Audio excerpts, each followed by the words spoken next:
आज सकाळपासून जे जंतर मंतरवरचं दृश्य बघून डोक्याचा विस्फोट होईल. म्हणजे सोनम वांगचुक आणि इतर जी मुलं जंतर मंतरवरती जे आंदोलन करतायत, गेल्या 20 दिवसांपासून जो व्यक्ती उपोषणाला बसलेला आहे, तिथे साधं सरकार आपला विचारणा करण्यासाठी जात नाहीये आणि सकाळी ज्या प्रकारे ते आंदोलन उधळून टाकण्याचा प्रयत्न केला, सोनम वांगचुक यांना ज्या पद्धतीने तिथून हकललं, म्हणजे आपण कुठल्या देशामध्ये राहतोय? हीच आहे का डेमोक्रेसी? आपले विश्वगुरु जे परदेशवाऱ्या करतायत, आपल्या देशामध्ये काय चालू आहे? आपले जे नागरिक आहेत त्यांचे काय हाल चालू आहेत? जे मुलं तिथे उपोषणाला बसलेत किंवा जे आंदोलन करतायत, आज कित्येक दिवसापासून जे आंदोलन चालू आहे, त्या तरुणांचं म्हणणं काय? ते तुमच्या कानापर्यंत पोहोचतंय का? म्हणजे अगदी चीड आणण्यासारखी गोष्ट झाली आहे. आपल्या देशात ब्रिटिश नाही आहेत, पण आपल्याला कोणाचा गुलाम बनवलं जातंय. आपला आवाज दाबला जातोय. पोलीस यंत्रणा पूर्ण आपल्या हातात घेतलेली आहे. पोलीस जे फक्त नेत्यांच्या म्हणण्यावरती चालतंय, त्यांची गुलामगिरी करताना दिसतंय. म्हणजे सोनम वांगचुक हे इतके मोठे सायंटिस्ट आहेत, त्यांना तिथून हलवताना त्यांना शिवीगाळ करण्यात आली. म्हणजे बघा पोलिसांनी किती माज आलेला आहे.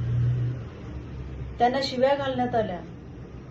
आणि तुम्ही जे रेपिस्ट आमदार खासदार आहेत बीजेपीचे, त्यांची सुरक्षा करताय आणि एका सायंटिस्टला जे मुलांच्या भविष्यासाठी तिथे 20 दिवसांपासून आमरण उपोषणाला बसलेत, त्यांना शिव्या घालताय. लाजा वाटल्या पाहिजे तुम्हाला. भाजप म्हणजे फक्त गुंडांची पार्टी झाली आहे. मला कळत नाही अजूनही अंधभक्त भाजपची लाचारी का करतायत, मला कळत नाहीये. मला असं वाटतंय की हे जे विद्यार्थ्यांचं आंदोलन चालू आहे, जे सोनम वांगचुक ज्या उपोषणाला बसलेत, तुमची मुलं भविष्यामध्ये विद्यार्थी असणार आहेत. त्यांनाही या सगळ्या गोष्टी फेस कराव्या लागणार आहेत. आपल्या मुलांच्या भविष्यासाठी आपण त्यांना सपोर्ट करायला पाहिजे. इतके आंधळे भक्त होऊन कसं चालेल? आपण देशाची, पर्यायाने तरुणांची वाट लावत चाललोय. म्हणजे माझ्याकडे शब्द नाही आहेत बोलायला की आपण काय करतोय. आज अभिजित जंतर मंतरवरती जेव्हा रडला, तर माझ्या डोळ्यात अश्रू आले की एक मुलगा आपलं शैक्षणिक आयुष्य अर्धवट सोडून तो अमेरिकेतून भारतामध्ये येतो आणि इथल्या मुलांसाठी तो आज तिथे आंदोलन करतोय.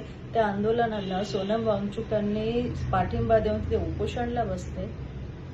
त्या मुलाला ह्या इतकं हतबल केलंय तुम्ही. आज त्याच्यावरती सुद्धा मारहाण केली, तुम्ही त्याला शिवीगाळ केली.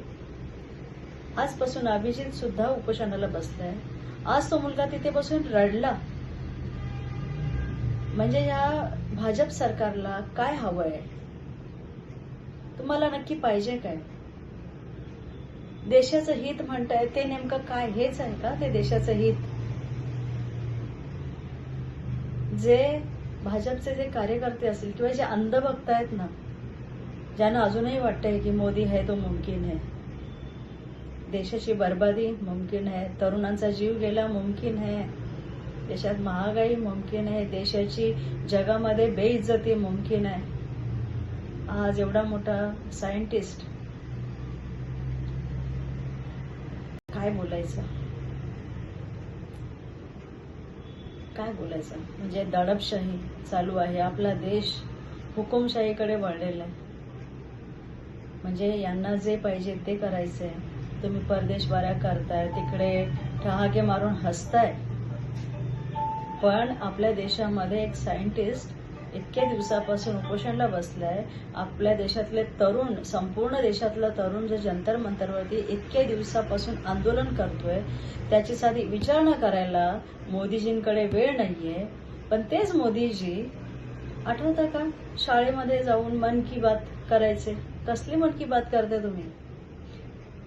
कसल्या मनाच्या गोष्टी करताय? आज विद्यार्थ्यांच्या मनात काय चाललंय ते विचारायला तुम्हाला वेळ नाहीये, ते ओळखायला तुमच्या मनामध्ये जागा नाहीये. म्हणजे अशिक्षित अडाण्यांचा आपला देश, जो आपण ज्या अशिक्षित अडाणी लोकांच्या हातात दिलेला आहे, देशाला तुम्हाला अनपढ ठेवायचं आहे. आपल्याला विद्यार्थी नको आहेत, आपल्याला सोनम वांगचुक यांच्यासारखे सायंटिस्ट नको आहेत. म्हणजे देशाला कुठे नेऊन ठेवायचं? ह्या सगळ्या गोष्टीचा निषेध. आणि रविवारी 19 तारखेला सोनम वांगचुक आणि अभिजित दिपके यांचं जे आपल्या देशातल्या तरुणाईचं जे आंदोलन चालू आहे जंतर मंतरवरती, त्याला पाठिंबा देण्यासाठी राजसाहेब ठाकरे आणि उद्धवसाहेब ठाकरे यांच्या नेतृत्वाखाली दादर शिवाजी पार्क येथे एक आंदोलन होणार आहे.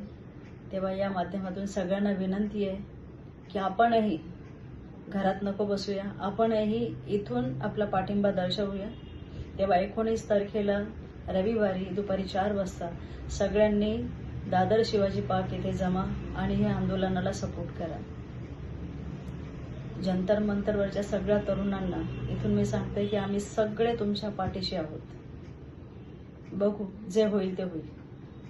धन्यवाद.